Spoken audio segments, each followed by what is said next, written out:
Citkārt kluso Jaunjelgavu šonedēļ atdzīvinājuši starptautiskās kustības Avārdu vasaras nometnes dalībnieki. Katru dienu 85 jauniešiem no dažādām valstīm ir bagāti pasākumiem, kas ļauj nevien izklaidēties, bet arī apgūt ko jaunu. Vislabāk man patika, kad šorīt gājām peldēties, taisījām plostus un gatavojām ēdienus.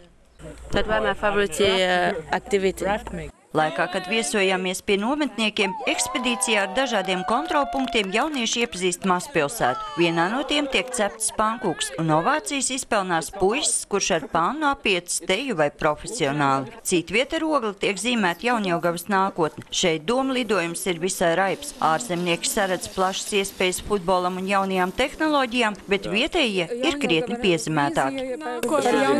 Es uzzīmēju punktiņu. Tā ir tava vīzija? Jā. Un ko tu ar viņu domāji? Nekas nemainīsies. Nokritīs meteorīts un te būs milzīgs krāteris. Vakars pienācis pavisam nemanot, bet tas netraucē izpētīt militāristu atvestos atribūtus un kārtīgi izskrieties šķēršļu joslā. Avārdu programmā Latvija iesaistījusies tikai 2006. gadā, bet jaunjelgavieši pirms 2 gadiem. Šajā programmā no Latvijas vēl nav daudz jauniešu iestājušies.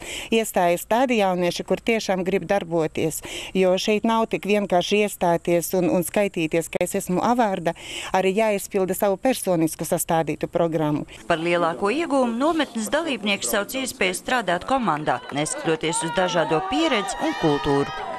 Sākumā iespējams nav viegli, bet pie tā ļoti labi pierod un patiesībā tā ir ļoti laba pieredze, kas dzīvē lieti noder, jo bieži dzīvē nākas saskarties ar dažādām situācijām, kur nākas gribot, negribot komunicēt ar cilvēkiem no dažādām kultūrām, ar dažādiem raksturiem. Es domāju, ka šis ir ļoti labs variants, kā attīstīt prasmes šajā jomā. Sandra Leitāna, Andris Pāns, TV Spektrs.